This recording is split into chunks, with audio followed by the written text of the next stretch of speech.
Hello, film fans. Welcome to the Film vs. Film podcast. My name is Martin Harries, your host. I'm a filmmaker on occasion, but mainly can't stop yapping about movies. On this podcast, every episode, I pick a topic from a film that's coming out at the cinema or on streaming. I pick a favourite film from that topic and battle it out against a guest to decide which film would become the greatest film of all time. If you enjoy this podcast, please leave us a 5-star review and subscribe. Please enjoy part 2.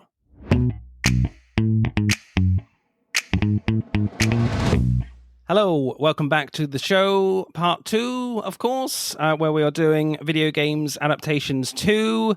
And this is, of course, part of the show where we look back at your Instagram responses from the previous episode. And, of course, unfortunately, the Ryan Reynolds episode didn't happen.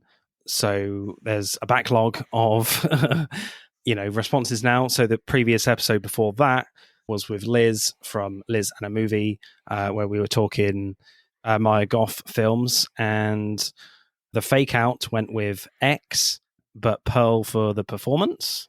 Andrew Corns went with Pearl as well, that monologue emoji. Anton Kinlove, a regular responder, went with Pearl. And because the Ryan Reynolds episode didn't happen, I did a rewind episode on X-Men films, as we have done 3 in the past: X-Men First Class, Logan, and X2. So I have kind of done a rewind special and kind of combined them as a triple whammy for you. So I still did the Instagram story post to see what your favorite ones are. And Anton Kinlove went with X-Men Days of Future Past, and Andrew Corns went with X-Men 2. Matt, I am fascinated. What is your Maya Goth film of choice? An X-Men film of choice for you? Oh, for my goth film, I'm gonna go with the crowd here. It's got to be Pearl. That holding a psychotic smile for about 7 minutes straight, I think, puts her right at the top. She's just amazing. I love her so much. Yeah. And for X-Men, I'm going to go with The Last Stand. I'm kidding. Fuck that movie. Like, it sucks. What? No, I'm going to go with X-Men Days of Future Past. It's my favorite. I'm a sucker for let's combine the old and new casts and put them together. I love that. Yeah. I eat that shit up with a spoon. I also just think that it's the most fun X-Men film. We get some real cool moments in it. Oh, yeah, that's really cool. So I dig that one a lot. Yeah, that's definitely in my top 3, but I think for me, I got to go with Logan. I think that one so the good. one film where he really gets the chance to go, full rage mode as Wolverine. Now, have you seen Deadpool and Wolverine? Not yet. Okay, all right. I want to hear your rankings then after you've seen Deadpool and Wolverine. But we are doing a spoiler special for that one coming out in a few weeks. There you go. So, keep your ears peeled for that one. I'm very excited for that. Interesting reviews that have come out recently, which is interesting. But, these films are for the fans mainly. And, video adaptations as well. Video game adaptations as well are for the fans mainly. And certainly my pick is very much a film for the fans. I played a few Resident Evil games in the past. I went with Resident Evil Welcome to Raccoon City. I think it's like a prequel film to the first game, I believe. I picked Resident Evil in the first episode we did with video game adaptations. I have quite a soft spot for that. I kind of remember staying up late as a kid watching that, and the scene from that original film from 2002, I think, where a guy literally gets lasered into cubes. That always stays in the mind. I went with this one. It was a really hard decision because, as we said, there's not a great pool of great films based on video games. I was tempted with something like Uncharted, but looking at all my research with all the articles that kind of rank these films, it wasn't very high, and I loved those games, and I kind of knew I'd probably be disappointed. Doom. Oh God, Doom. I thought about that. I I think I made the right choice by that reaction. But I wasn't a big player of Doom, but I loved playing Quake, the Quake games, kind of the brother, which is game. basically Doom. Yeah, I loved Quake 3. Quake 3 was awesome. That's like a whole genre of game, basically Doom. We can list about 6 franchises. Yeah, there were some fun games, really creative monsters in those games. So I was tempted with Doom. Also, the first Mortal Kombat film, but then I was like looking at the trailer, I was like, the acting and screenplay scores are really going to suck. So maybe not. So ultimately, I kind of went back to Resident Evil, and I had heard and read that it kind of goes with a mix of action and kind of your typical horror stuff. So I was like, okay, this sounds interesting, and it was kind of ranking in the top 10s and top 5s of people's top video game adaptations. So I went with this one. So what happens in Raccoon City? Well, set in 1998, the origin story explores the secrets of the mysterious Spencer Mansion and the ill-fated Raccoon City. So that's basically what happens. Initial reactions for you, Matt?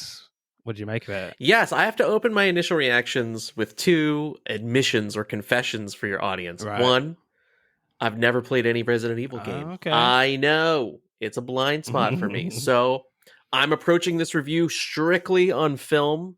I am not approaching as a fan. I'm not carrying any fandom in with me, just so you know. And 2, I have seen, though, the Paul W.S. Anderson Resident Evil films, and I've enjoyed some of them. Some of them kind of started to go off the deep end. That first one is, to me, I think, fun. It's a really fun.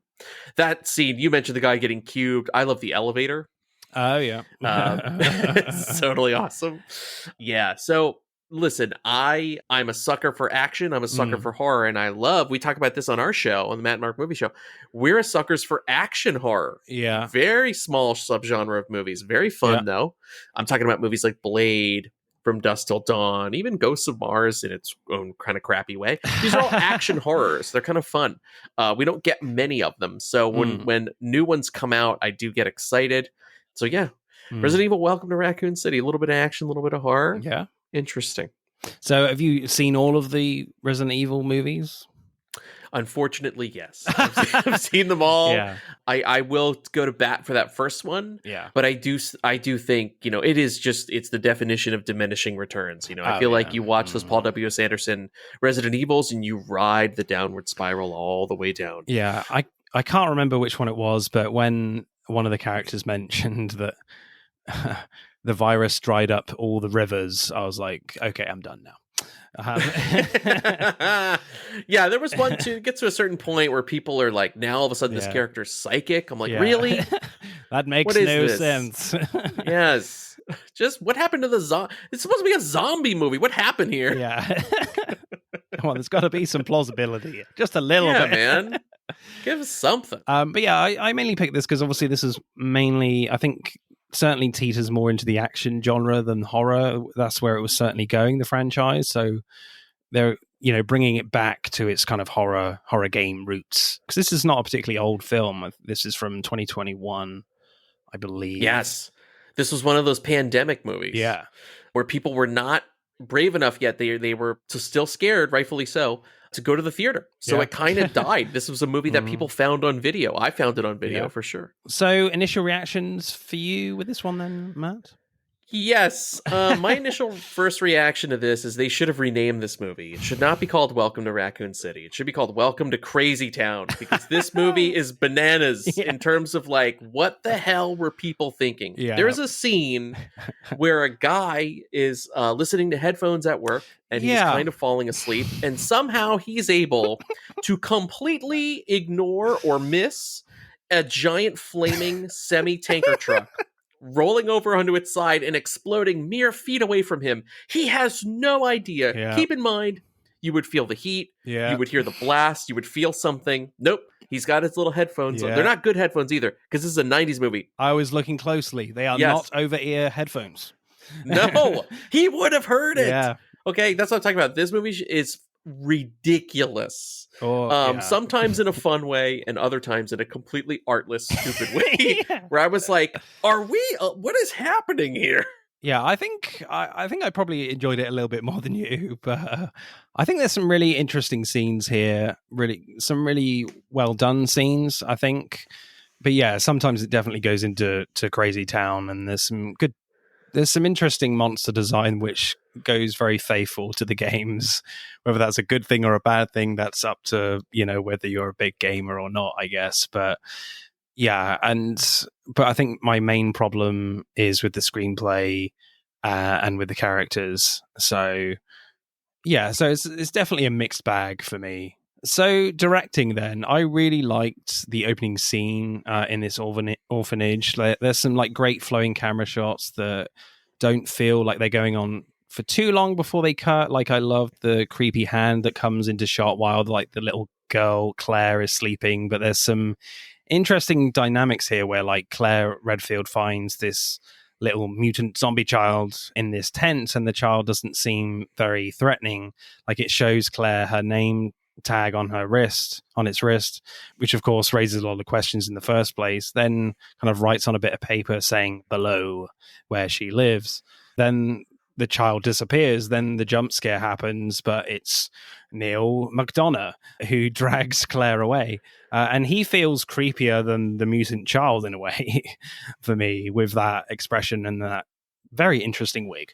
Then you get that last scary bit that wasn't amazing, where the mutant child takes Claire, before she wakes up. But I loved kind of the lighting there too, where you can't quite clearly see the details in the child's face. So overall, the opening gives this slightly conflicted feeling about who the real threat is in this film. So I like that. Yeah, I think directorially, keep in mind, I've seen this, the director of this movie is Johannes Roberts, and I've seen a couple other Johannes Roberts joints. 47 Meters Down, I enjoyed as a shark movie fan. And The Strangers, Prey at Night, is actually, I would argue, better than the original Strangers. So definitely go check those out.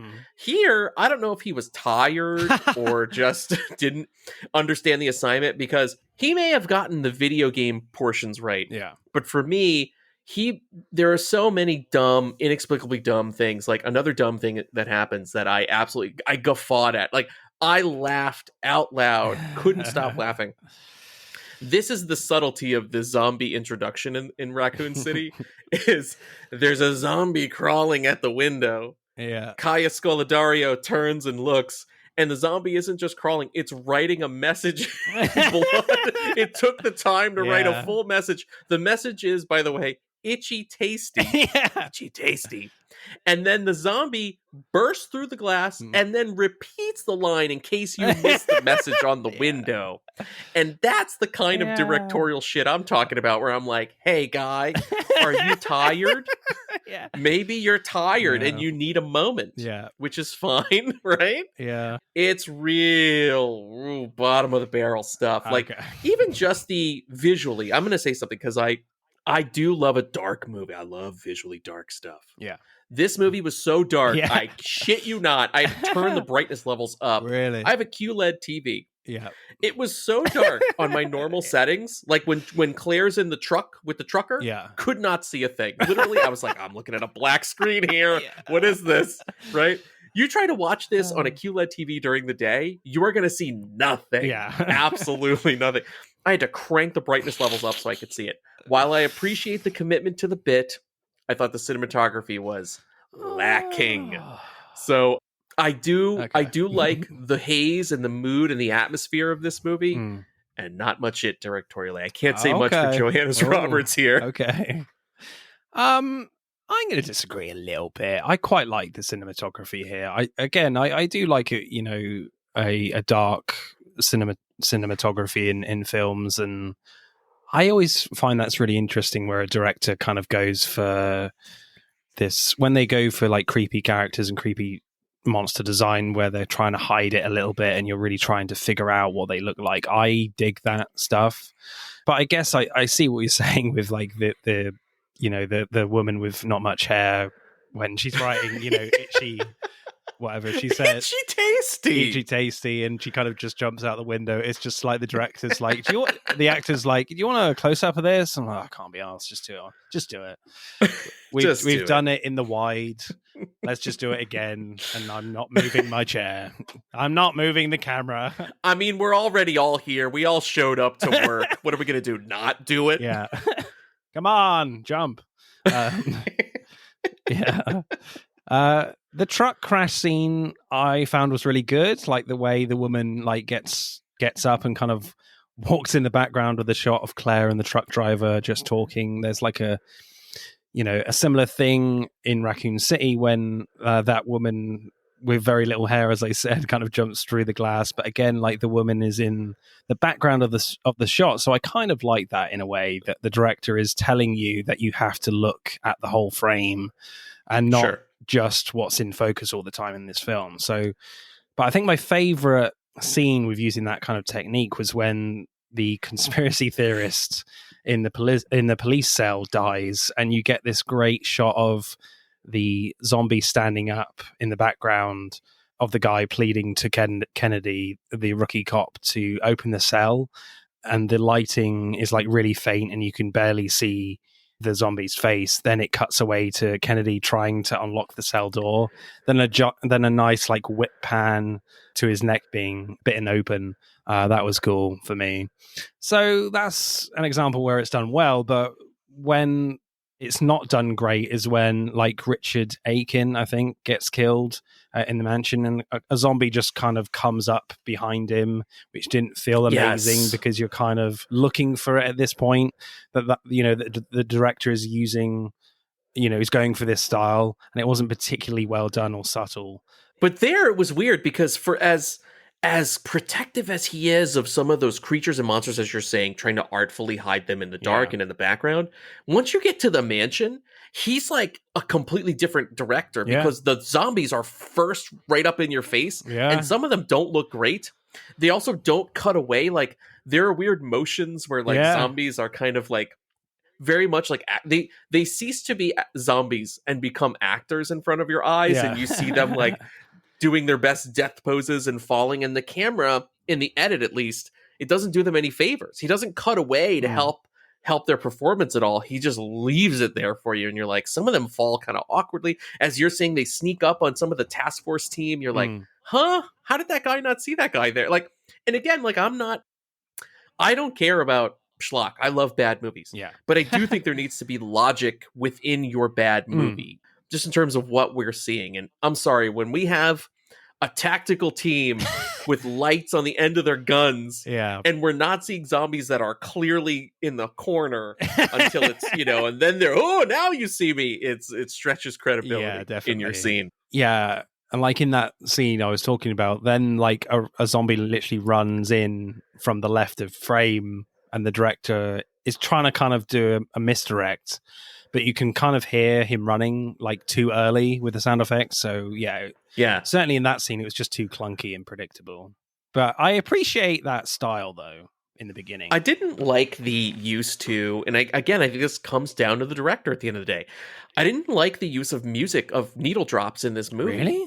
There's like some that I think are very puzzling. Like some work, but like the bit where the flaming guy walks into the station and it's playing like Just a Little Crush is weird.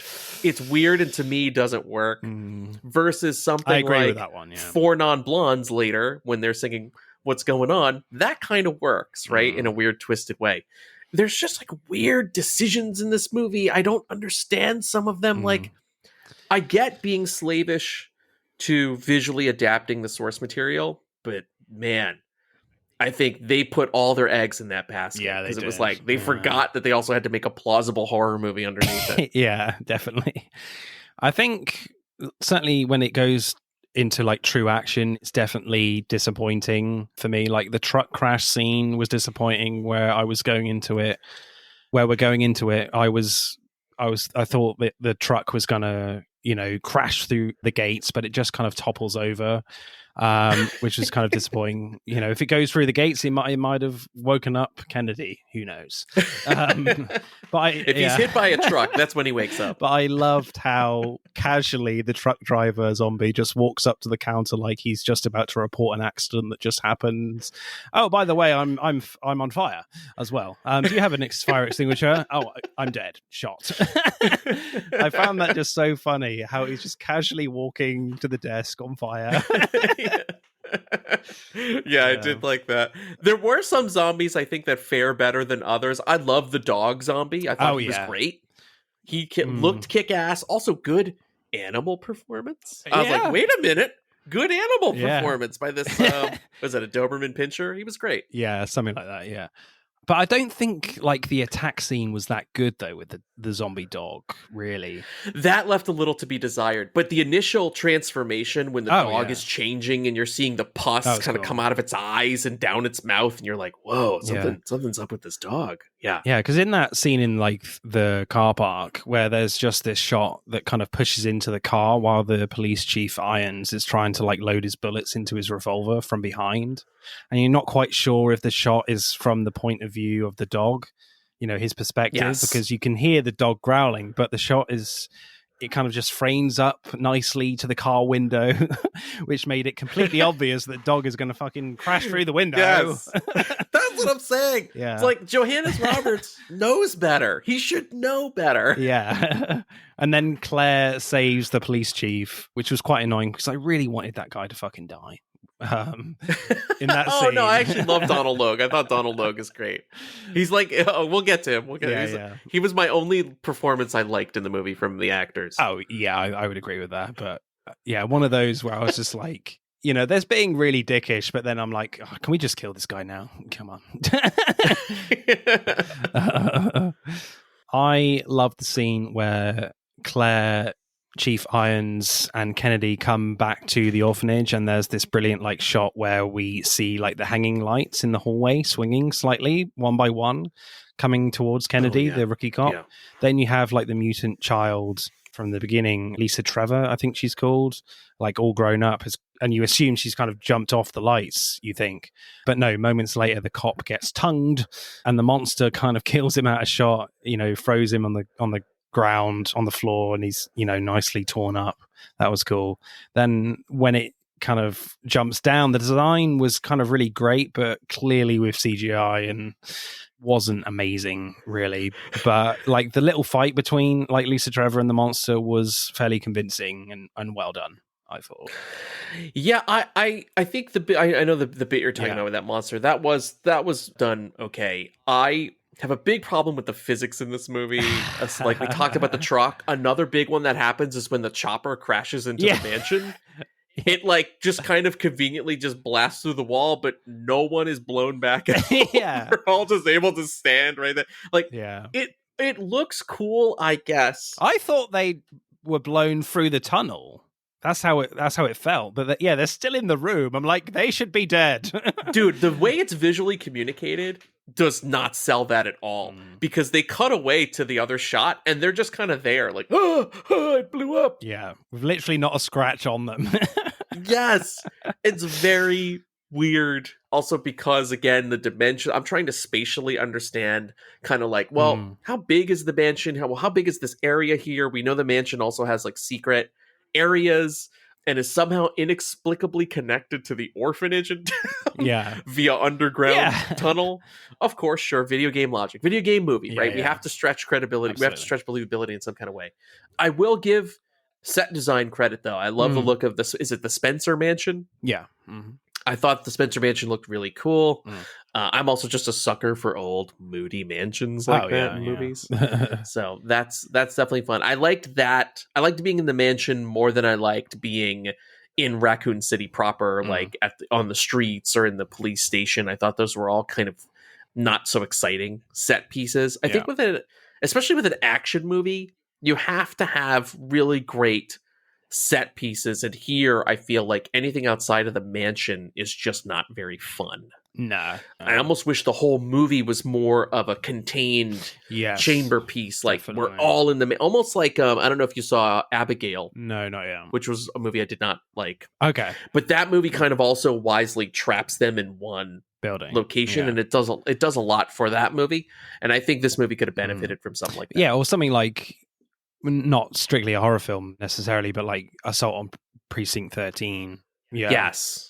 Absolutely. And it would have brought a lot of video game vibes anyway with that kind of situation. They're just stuck, have all the characters in the police station or the mansion. Or even something like The Raid, where they're literally in one building and the guy has to keep fighting up literal levels to get to the boss. Like, I think it would have been cool to keep it, hey, we're in the mansion and we got to fight our way up or we got to fight our way down, wherever we got to go. Yeah. I think it would have been a much cooler, more compelling execution of this. So in the final scenes, like, the first design of Neil McDonough as the monster is fantastic, with like eyeballs growing out of his shoulder, the spine still growing out of his back while he's still walking. That was cool. But I feel like with these films with kind of great monster designs, they don't do anything interesting with it. Like, you can always tell that when the monster just holds someone by the throat and then just throws the guy, and that's all they do. Yes. Like, oh my God. Yes. Yeah. That is so true. It's so disappointing. You want to see that monster in a cool, even a cool bit of limited action. Yeah. But you're absolutely right. It's the same generic thing. We know there's going to be a throw. Yeah. You're going to hit that character on the wall, and that's it. Yeah. You're absolutely right. Yeah. The action cinematography choreography just feels like an afterthought. Like, we got this amazing design. Oh, what do we do? I don't know. We're at set now. We're gonna shoot. Then at the end, then at the very end, when they go like full monster mode, he just throws Claire, and that's literally it before Kennedy blows it up with his rocket launcher that he basically got out from his back pocket. And I understand they want to get the design right for the fans, but again, they forget about crafting a cool sequence for the final scenes to make it really epic. And it's just, they're just focusing on the design and making it game accurate, I guess. And that's kind of disappointing that they're forgetting to make a movie and finish the film well. Yes. It's just disappointing. Or crafting a satisfying sequence. I think there's an interesting conversation to be had about, like, Johannes Roberts clearly makes horror movies. I think it would have been interesting to say, hey, we need the horror stuff's going to happen naturally here with the story and the game, right? We need an action director. Yeah. We need somebody that specializes in action, because the horror stuff they're going to be able to do easily. We need the action to come forward so that it mixes nicely, because Johannes Roberts clearly does not have an eye for action. Yeah, I do wonder whether they were just very conscious of the Mila Jovovich movies. They're very action heavy, and they were just kind of... Oh, they didn't want to go, they were trying to draw back on that, but I feel like the way the film is structured, it was kind of going in the action direction anyway, and I feel like they could have made it feel more epic and combine the horror and action, with the stuff that we know and love from those films and the games, but they just don't do that, which is disappointing. Yeah, or you could even do, if the concern is your big giant monster and it's hard to animate and it's a lot of assets for your CG team, your VFX team, just throw some smoke bombs in there, cheat something so that you can move the creature around. We don't have to do too much animation. We're able to kind of move with other characters. There are cheats you can make to have satisfying sequences with a creature like that. Yeah, have a cool cat and mouse sequence. I know. Yes. I guess we've had a few of those already in the film at this point, but like, this thing is huge, so let's do something interesting with that. I mean, you're in a train tunnel, so there's definitely lots of hiding places, for sure. Yeah. And you can play with shadows, you can play with what you're not, you can play with characters hiding. Like, there are cool, almost like what Ridley Scott does in the Alien, there are cool bits you can do with movement and having propulsive movement in a sequence and your creature. So favorite shot or scene for me, scene where like Chris is in the dark in the mansion was great for me, like where the gun flashes basically light up the scene and it feels very like chaotic and frantic. Oh, that was cool. Yeah, you feel like the zombies could be coming from all directions in, any direction. Plus you can be kind of clever with that and kind of hide the editing as well to make it better and how you want it to look. So I love the bit where his lighter keeps going out and a zombie keeps moving closer to him one by one. Yes, that was cool. That was cool. But again, why are you worried about your lighter? Once you see something, stop trying to light it. Just go. Yeah, that's a good point. It's purely for our visual benefit. I appreciate it. But again, within the logic of the scene, is the man going to sit there with the lighter and keep doing that? Yeah. It kind of works as a horror sequence because when you think, at the moment when you think he's going to be right in his face, he's behind him. So yes, that was cool, I guess. You've ruined it now, but yeah. That's what I do. That's what I do. Mark comes on my show. Mark comes in all excited about a movie, and I am happy to tear it down for the next 40 minutes and get him down to my level. Yeah. Favorite shot or scene for you, sir? I have one favorite shot that I don't have anything bad to say about that I legitimately think is a kick-ass shot. It's the shot up against the grates of the police station, the outer gate, where the zombies are clanging the bars. There's this really beautiful shot that sort of slowly moves. I don't know if it's framing. I think it's a lens. I think the effect I like is the lens they're using because the camera's pushed so tight, but it's a wide angle lens. So it gives you this wonderful depth. Yeah. So you can get these massive zombies. You get that they're like 5 or 6 rows deep of them. And some of them are clanging the bars right up front. And it's lit by firelight because the truck is on fire that the guy couldn't hear. That shot, I legitimately think is the best shot in the movie, and it's gorgeous. Great fucking shot. Yeah, I think I agree with that as a single shot. Yeah, absolutely. Directing score, though, what are you going for? Martin, I'm sorry. Do I need to put me on mute? I'm going to go for a 4. I'm giving it a 4. I cannot go above a 4. I'm trying to summon the courage to go. I can't. 4. Sorry. Okay. Well, I think I clearly liked it more than you. From a directional point, I think there's some real kind of creativity here. Yeah, I think he does a decent job. Yes, the end is very disappointing, and the kind of the creature design at the end is, looks really great, but again, they don't do enough with it. Yeah, so, and I feel like there is enough varying horror action sequences that gets you through the film for me, and yeah, so I think it's not terrible for me. So I'll go like a 7.2. So, screenplay then. The most important question the film asks for me is, what would be the worst way to die? Be swallowed by a snake or eaten alive by a great white?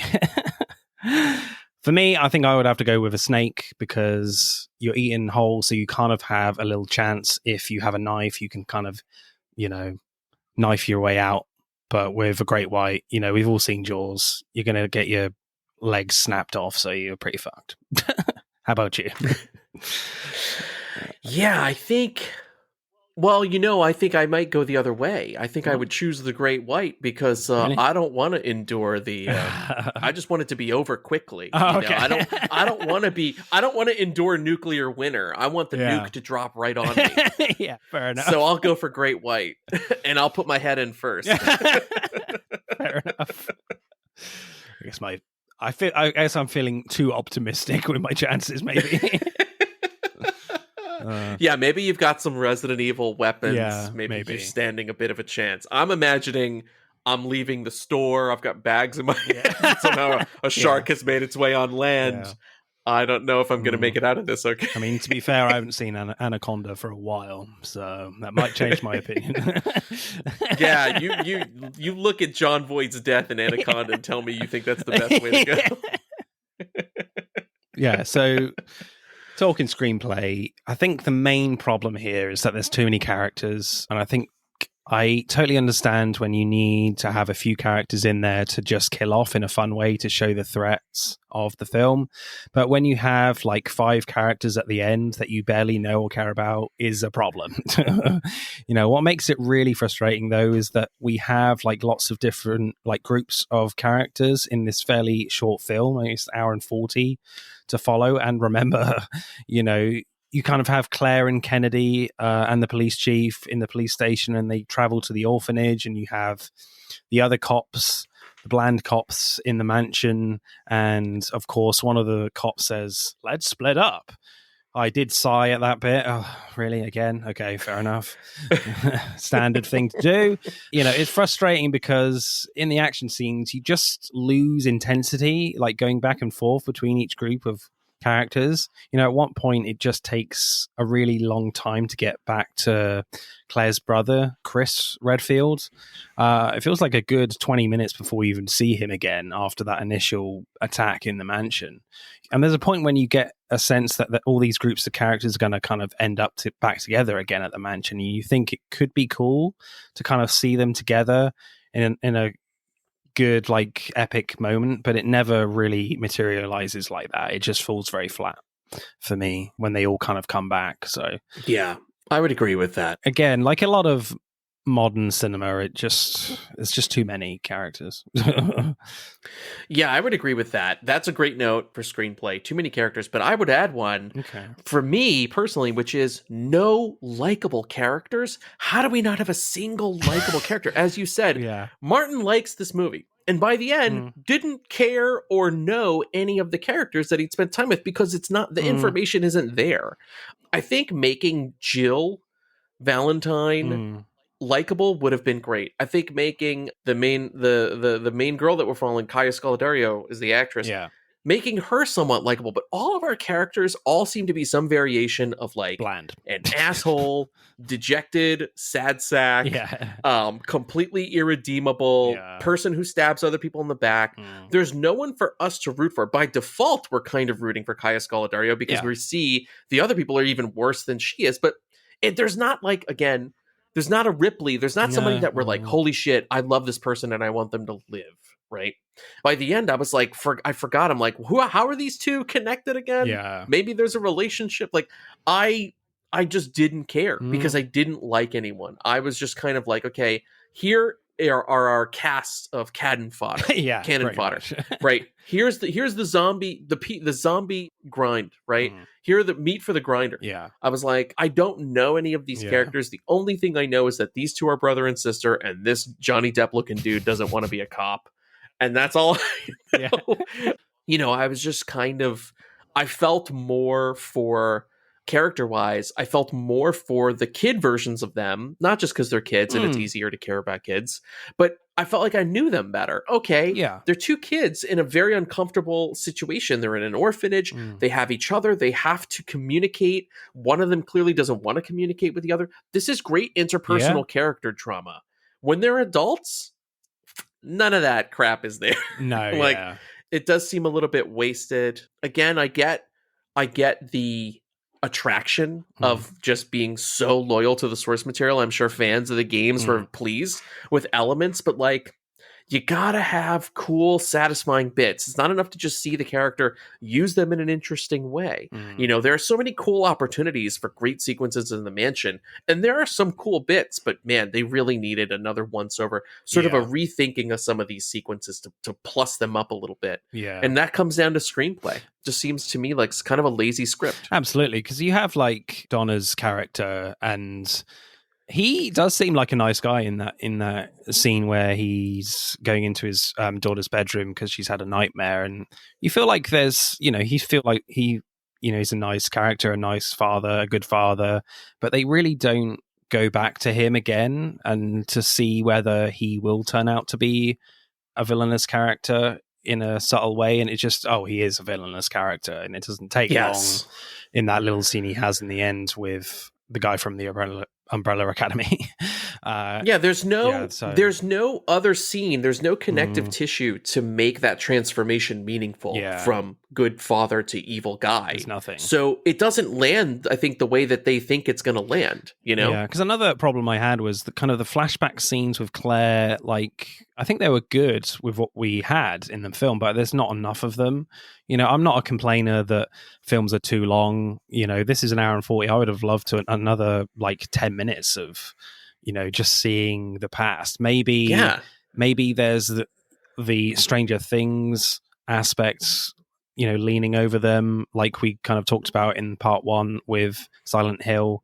That's kind of a similar vibe with that. There's a lot of flashback stuff in that TV show, but I feel like certainly McDonough is wasted. You know, I would have loved to have seen a little bit, as you say, like a bit more connective tissue to see the evil side come through, because when he does turn into the monster, he's like a classic wisecracking evil monster. I'm like, where's this come from?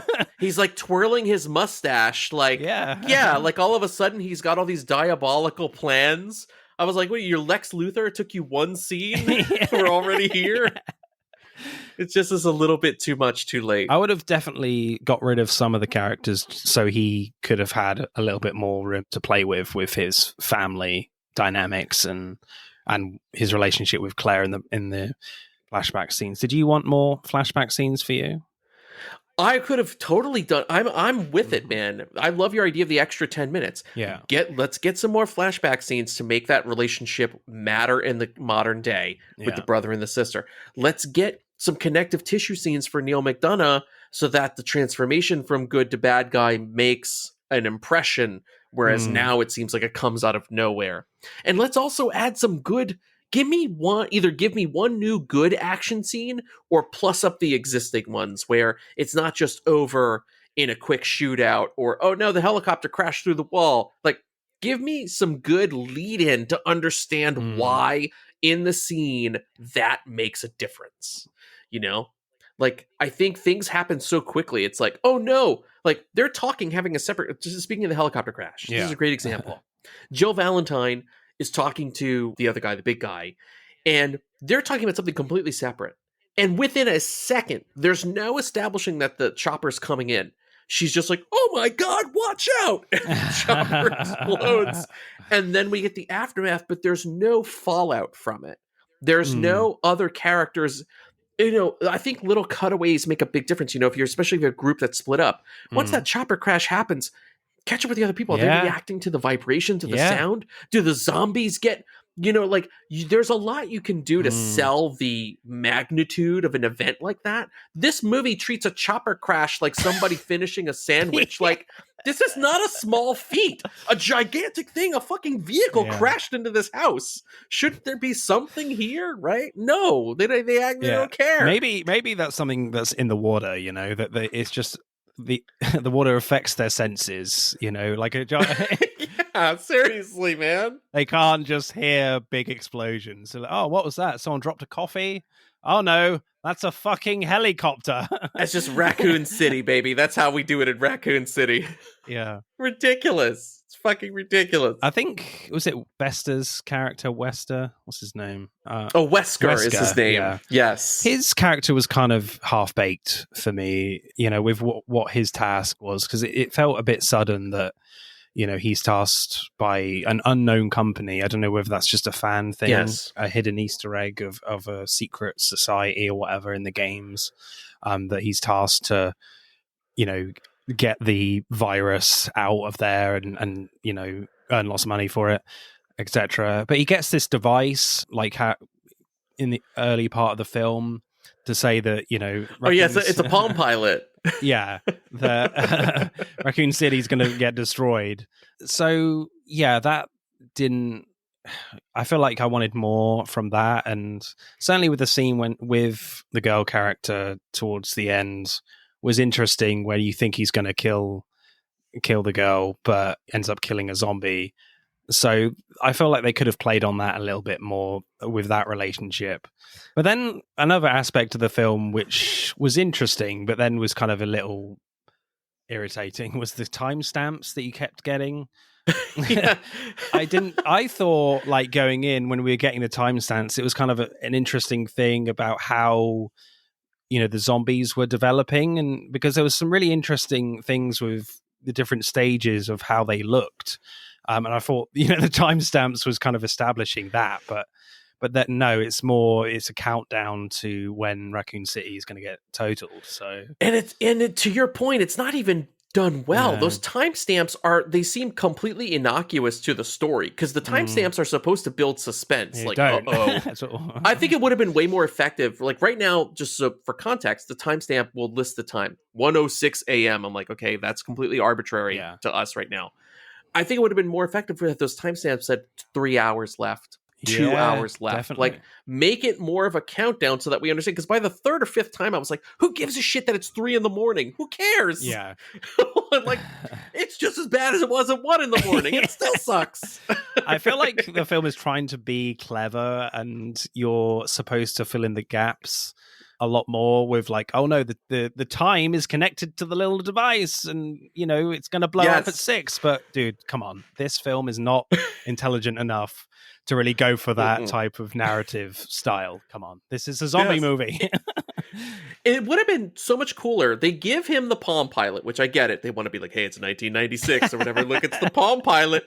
Okay, but that Palm Pilot could have been also a countdown for the characters. Oh, yeah. That guy could have been like, these numbers are ticking and I don't know what that means. Yeah, tell me. But we, the audience, would know. Yeah, like, oh shit, that guy knows that the bomb's going to go out. Like, they could have done so many things, but again, it was like, they're not seeing the forest for the trees. Yeah. They're just like, let's put a Palm Pilot in there. Why? Because we want to have a countdown? No, we want to tell people it's the 90s. It literally says at the start, 1998. Raccoon City. You know what they should have done? Fuck it. The timestamp should just be a reminder. It should just say 1998 every time to remind you that you're in the 90s. Yeah, I mean, there's not much, like, design elements that tells you that this is in the 90s to me. I don't think. It's the lack of cell phones, and I think they also did that to justify the music drops. Yeah. So that they could be like, we're playing 4 non-blondes, and it's not ironic. Yeah. It's the music of the time. Yeah. Oh, we're setting it in 1998. Oh, okay, I get it now. Oh, got it. Yeah. Because before, I thought this was a modern film, and everyone just left their phones in their lockers. Right. Everybody went through a toxic detox, right? There's no tech here. Yeah. So interesting and funny lines. Matt, have you got any? I don't know the quote exactly, but there are some choice moments from Donald Logue, who I think is hilarious. I'll have more to say about him in our performance and acting section. Sure. I do think some of his bits, I feel like they're ad-libbed. Yeah. It comes off as improvisation, especially when he's like mean to them in the briefing room. I just think that shit is hilarious because I think Donald Logue is hilarious. So I actually think his dialogue, I'll give it this. This movie has better dialogue than Silent Hill, I would argue. It doesn't have so much good everything else, but the dialogue is better. And there are moments that I appreciated the good lines. And yeah, I don't have an exact line, but Donald Logue, I'm going to give it to him in the speech when he makes fun of everyone. I think he says something to the new guy where he's like, he's talking about taking him to a nice restaurant or something. There were some funny bits where he was giving them a really hard time. Yeah, he was funny. I've written down a few. So near the start where Chris finds Claire breaking into his house, and there's a little bit where he says, "Missed Raccoon City so much you had to come pay me a visit." Yeah, I fucking love Raccoon City. Go Bandits. Oh, the scene you loved when the woman crashes. Itchy Tasty. Yeah. But when when Claire finds the child and she says, "Hey, you need help? You need help." It was kind of funny. That is kind of funny now that I think about it, yeah. Oh, one great one from the chief, where I think the rookie cop Kennedy says, "What's happening to them? Clearly some bad shit." Yeah, that is good. Obviously. Clearly some bad shit. One kind of on the nose one from Neil McDonough, where his wife asks him, "William, what have you been doing down here?"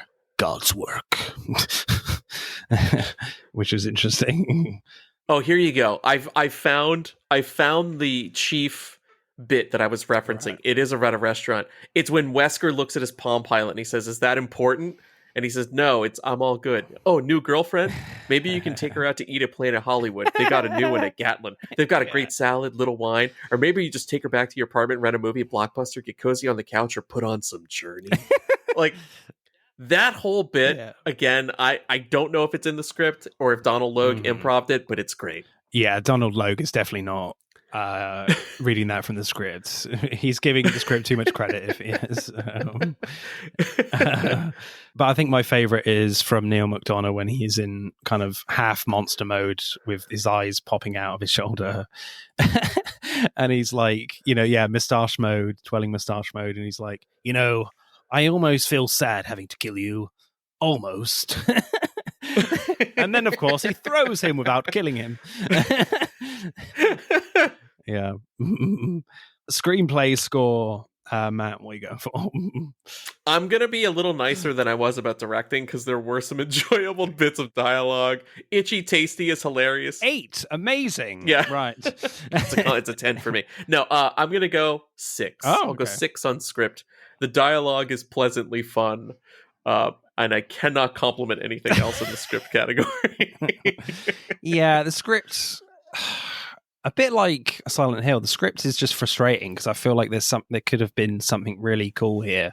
And, there's some really interesting sequences with the action. And of course, you've got to write that. You can't just always just, work it out in the editing room and on set with the direction. So yeah, I appreciate that aspect, but there's just too many bland characters and too many characters, period.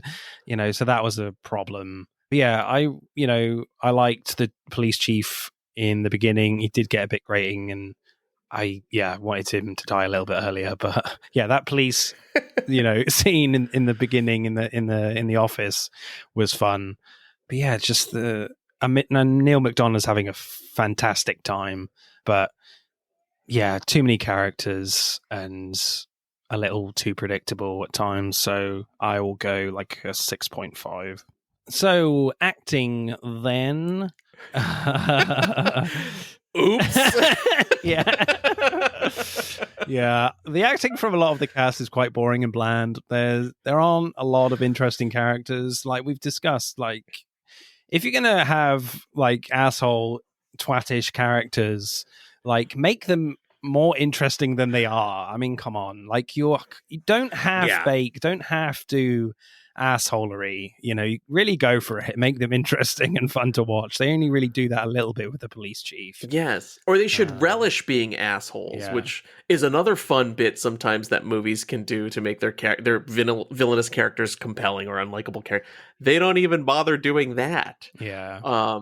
They're all just kind of forgettable. Like, I'll give the casting director this. They're all attractive.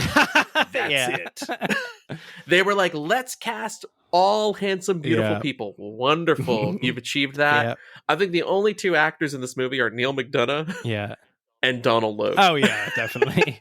All the others have to look like and act like actual video game characters. Yes. Which is authentic. It's authentic. But I will give credit, as bad as some of those zombie sequences are, I do think the zombie actors in this movie do bring it. Oh, yeah. I think they're amazing. I think they're pretty compelling, so good on them. And I love the people at the gates. Those people kick especially, ass. Yeah. So great. For sure. Great casting on them. Because there's some great moments where they're kind of like shaking the gates, and then one of the female zombies is kind of like almost kind of in a realization moment, or there's a human soul still there, and she kind of like plays with her hair. I'm just like, this is my hair. What am I doing? Yes. Yeah, that's a great moment. Yeah. So I would have loved a little bit more of that kind of thing rather than the itchy tasty stuff. Oh my God, itchy tasty. Also, don't discount the animal actor. Oh yeah, the dog. Great dog acting. Amazing dog. How many times can you call out the animal actor in a movie like this? Good job, dog. Yeah. I found the actress who plays kind of the bartender near the beginning interesting, where she says to Kennedy, like, she has no chance with Jill Valentine, but She seems to be very into him while she's kind of chewing gum, and then like a bloody tear comes down her face. That didn't seem to bother her that much. She said, "Oh yeah," she says like that happens sometimes. Yeah, which I kind of added into kind of the weirdness of the film in the beginning. Like there's some a little bit of character atmosphere going on, but then it all gets a bit bland. Neil McDonough is definitely having a great time, and I loved kind of his creepy smiles, especially in those flashback scenes, and especially in the projection footage when you get a little bit more of the story, I guess, whatever story there is. Yeah, he's one of the actors truly having fun until they plaster his face on the last monster. I don't think he appreciated that, to be honest. Like on his torso. Yeah, and I'm like, oh, okay, fair enough. As good as he is in monster mode, I did like there's one bit of face acting. Face acting is hard to do, man, when you don't have lines, when you just have to sell it all with a look. That bit where he almost hits what's her face when she's on the bike, the car almost runs her over in the middle of the street and they have a stare down with each other. That's kind of your first hint that there's a little more to Neil McDonough than meets the eye, because you can tell he wants to explode. Yeah. But he's not doing it, and I just do think that that's some good, credible face acting there. Absolutely. So I'll give it up for McDonough in that scene. Yeah. Favorite performance, Matt? Who you going with? Donald Logue all the way. I'm biased. I think Donald Logue's hilarious. I love him in just about everything he's in. But once he showed up in this movie, I was like, oh, thank God, someone I like is here to be funny and great. And I do agree, he does get a little grating, but that's Donald Logue. So yeah, I appreciated him as the chief. I thought he was far and away my favorite performance. For me, I'm going, despite the wig in the flashback scenes, Neil McDonough, was great. Yeah, definitely wanted more of him, and he's just having a whale of a time at the end with his mustache and eyeballs coming out of his shoulder. So I love that. Seeing it grow, and then when the design on him is great. Like when the big eye gets shot and explodes, and then like lots of other eyes kind of grow into it. I think that was cool. Yes, and the other eyes kind of. I went back and rewatched that hit because I thought the creature design was cool, and the other eyes seem to react when that happens. They sort of like, oh no, like, not me next. They get stressed a little bit. Yeah. Acting score for you, Matt. What are you going for? I'm going to be kinder. I feel like this is me being kinder each time. I'm going to be kinder because Donald Logue and Neil McDonough and the zombie actors, I do think brought it. So great job there. 7 for me, flat 7 on the acting. And that is not for any of the rest of the cast. Joe Valentine, Wesker, you guys sucked. Yeah. That is for everyone I named and no one else. Absolutely. I was surprised by that score. I thought you were definitely going to go 6 again. I think because... I'll go because of Neil McDonough and the police chief and the zombies. Like, definitely amazing zombie acting. So I'll go like a 7.2. Yeah. There you go. That's an itchy, tasty score right there.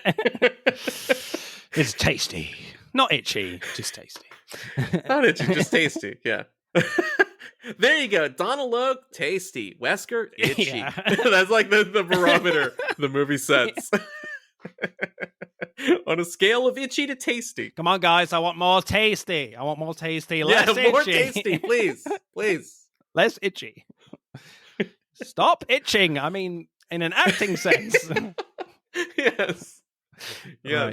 Right. How are we feeling about that take, Johannes? We're feeling very itchy over here. We're a little itchy. Totally. Yeah. I didn't mean literally. Come on.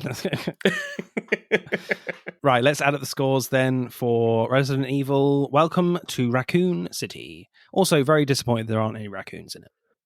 No zombie raccoons. Come on. Missed opportunity. Right, let's double check that. Resident Evil Welcome to Raccoon City has 37.9 points, which is firmly at the bottom of the leaderboard. I don't even have to look at the leaderboard to know that. Because we haven't had any Martin. Films in the 30s yet. Is that the lowest rated movie in the history of the podcast? No, I don't think so. No. There's definitely been some stinkers, that's for sure. but it's close. We haven't had a film in the 20s yet, but yeah. Wow. Okay. So, yeah, Silent Hill wins this one, and I lose again. No surprises there, because my guests are awesome with their film choices, as always. I'm definitely changing the rules for next year. I feel like I say that every episode now, but there we go.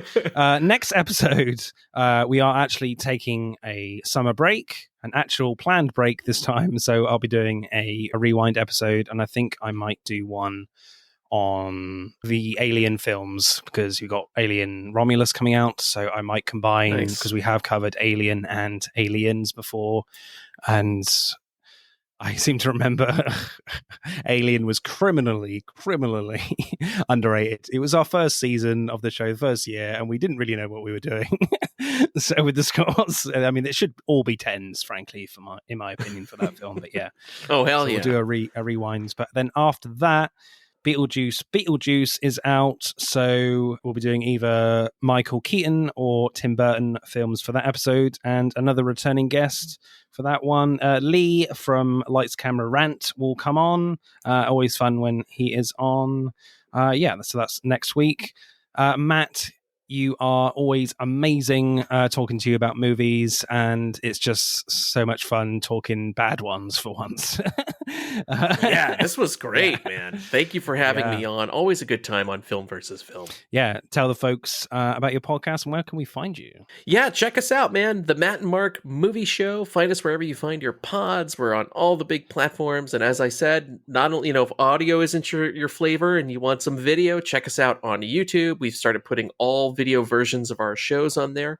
We would love to have you. Find us on the socials at the Matt and Mark Movie Show. We're pretty active on Instagram, even though Instagram actively throttles small creators. Yeah, I hate that.